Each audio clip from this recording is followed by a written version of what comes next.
we'll make sure there's a chance if people have questions they'd like to ask. But one of the things I wanted to ask Michael straight away was whether there was a point when you dreamed up this project where you worried that it might look indulgent. Indulgent. Or is that not a bad thing?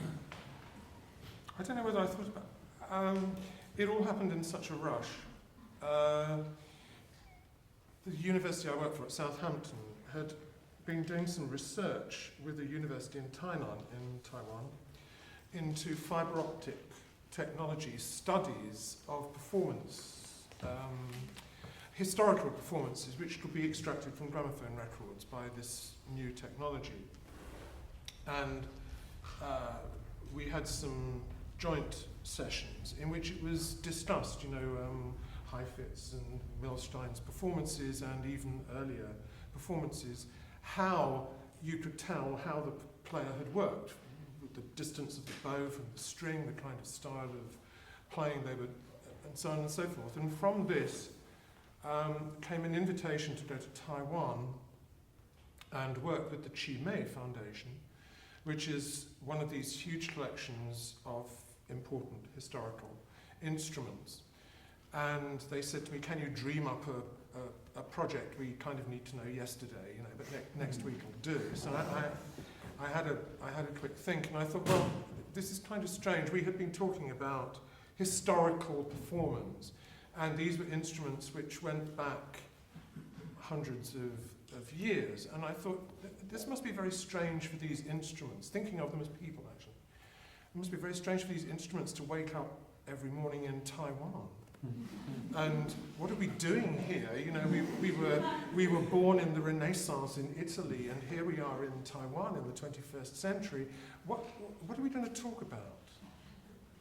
And so the fantasy was that they would wake up and talk to the piano. They would talk to a modern piano about the things they played. It would be like they'd met at an airport. And they said, well, what have you been doing since, 1652 or 1783 or whatever it was? And that was how the piece started. And then there was a lot of research about the music, because I didn't know the music that they would have played when they were born. The first cello solo pieces by Galli and Gabrieli and some were new to me.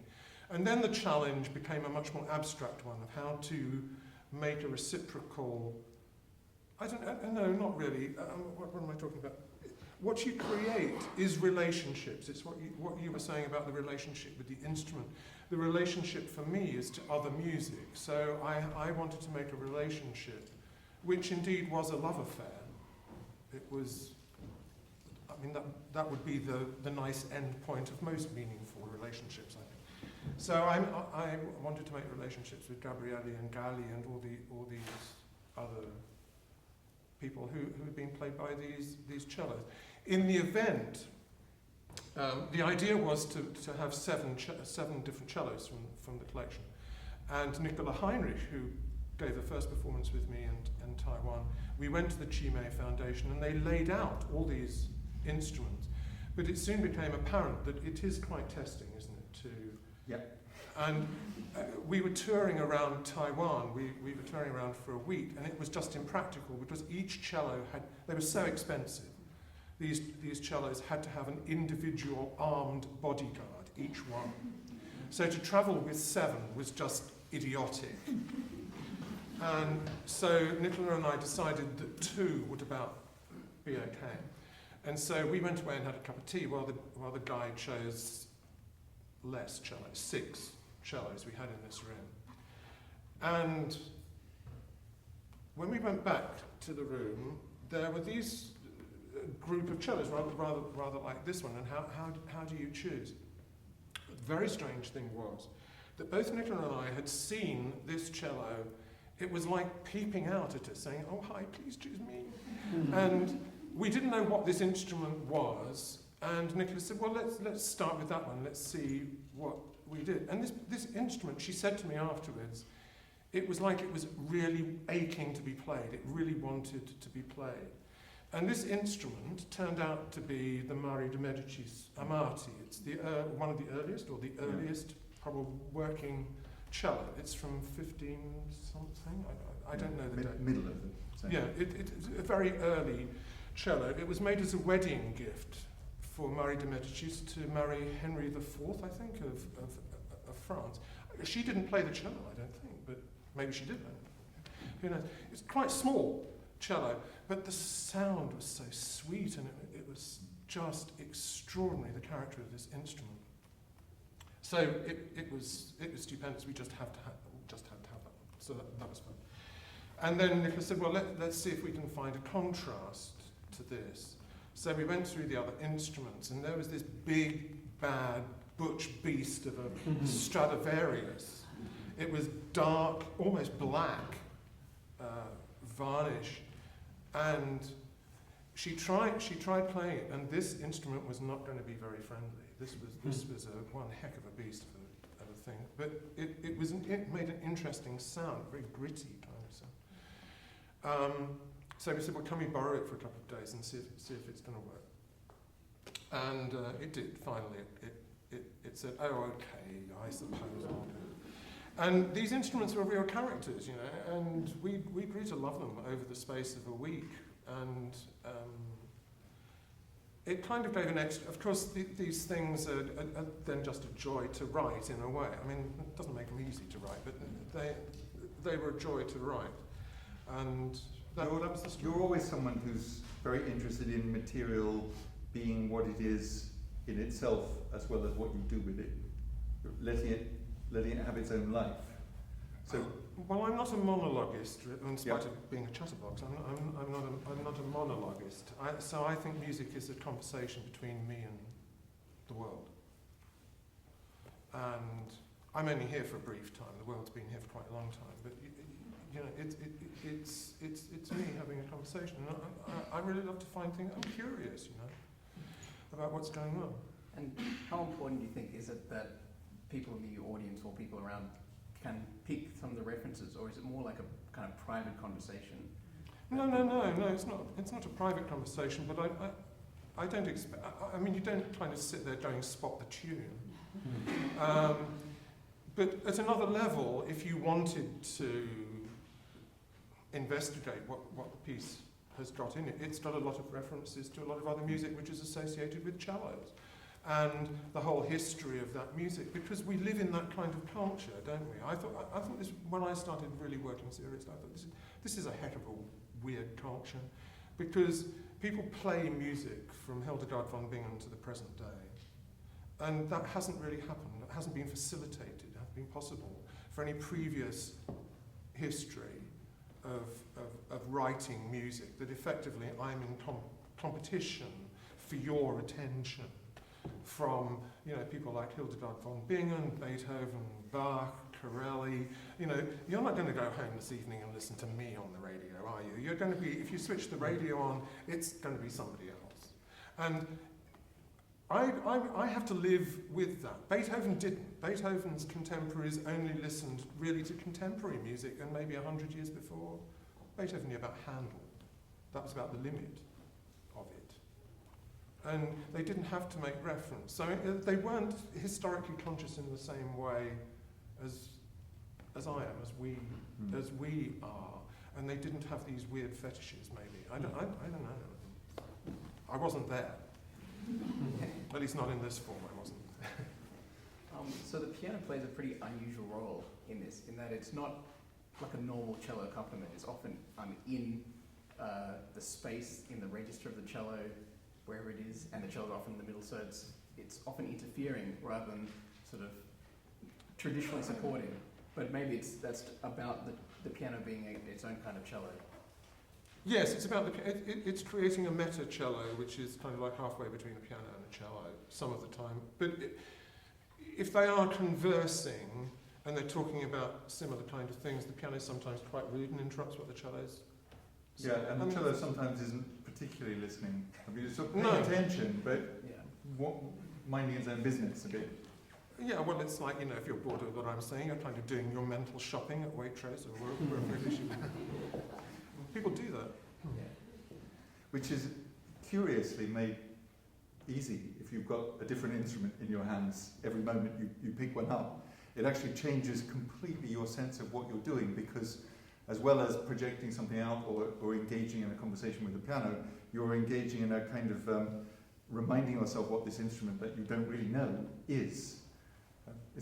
It's wonderful. Well, yeah, the whole consciousness of performance is very strange and very interesting, I think. How the focusing works and how you get into it and what that means. I find all of that very telling, because of course I have to trap your attention. If I write music, the first thing is I have to seduce your attention, and I have to seduce your attention too. And sometimes it works better than others, because sometimes we're too tired for that, and sometimes we're feeling skittish, so we want to do something else. It's how do I keep that there in the notation, of course, because I write notation, and I have to plan how things happen, and indeed, very few of these pieces actually stop. Well, they don't draw. They don't have a conventional stop. Yes. They just go. Oh, right. What? Is that because you don't like endings, or? No, I'm scared of endings, like death. And I don't like the rhetoric of endings either. Bam, bam, bam, bam, da da da, bum, bum, boom, ba da dum, boom, boom, boom. When's it ending? No, I don't like that stuff. Is one of the things when we decided we were going to do this, one of the things I thought was, okay, well, whatever happens, it's always interesting. You get 7 cellos up, and there's a basic curiosity about how they sound different to one another. But from a musical perspective, there's the danger that that's a distraction. That actually becomes, let's twist the kaleidoscope and let's see another way of looking at this material. But it doesn't feel like a distraction in your piece, to me, anyway. I don't think of it as distraction. Well, I was flirting with the idea of distraction anyway, because I don't normally do pieces like this in 7 separate sections,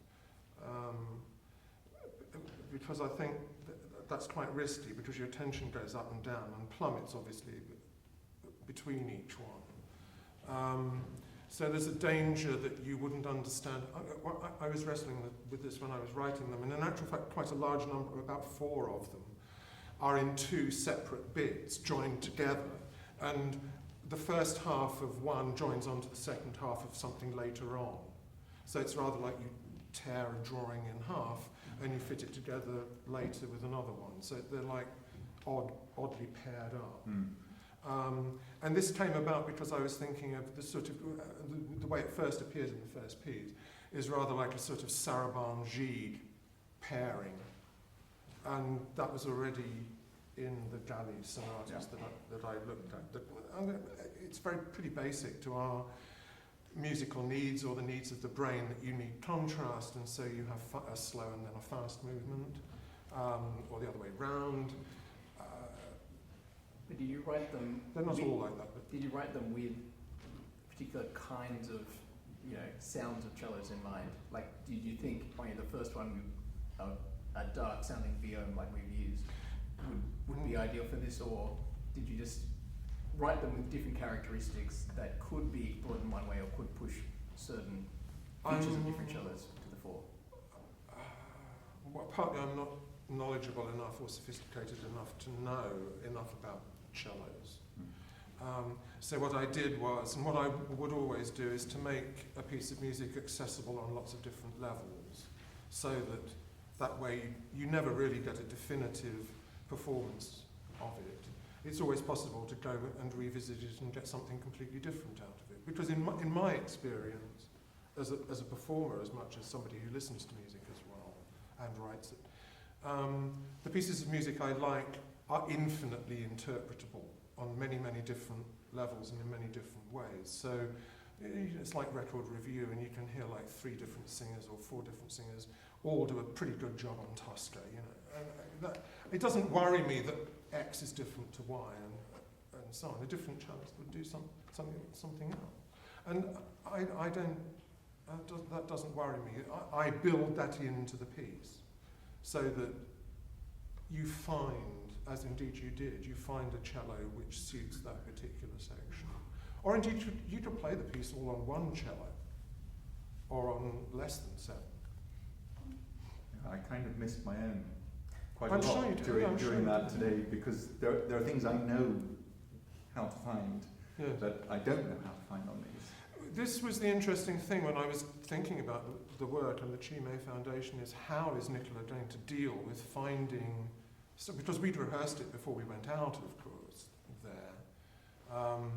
We'd rehearsed it at her place on her cello and on her piano. So that's how we felt our way into the piece. And it's a very tactile process. Mm. So then when you have a completely new set, for a pianist this is always a problem, isn't it? Oh yeah. Because you don't know what you're going to wind up with, and sometimes the keyboard action is not the way you want it calibrated. And Yeah. I mean, Sometimes it's not even a full-length piano. no, well, but it's funny, you know, our job is to actually make even the humblest instrument sound regal. So I like that. I mean, to me, I don't get to do grand concerts. No. I love the church hall piano, and I love to make it sing and speak, and have people come up to me afterwards and say, "My God, you made that piano talk so beautifully."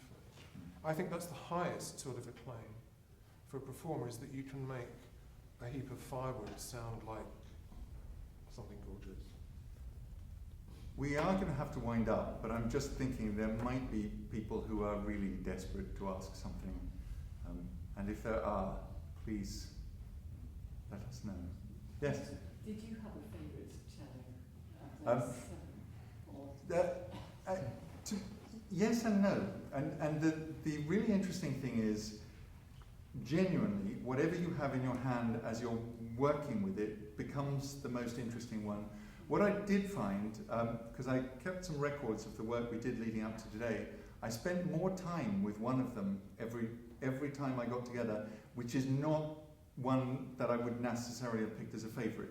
So I think what's interesting is, it's like a conversation. Why do you pursue a conversation with somebody? It's because there's something in there that you don't really understand. So, yes? When you were learning these pieces, I suppose you all practiced them on your own cello.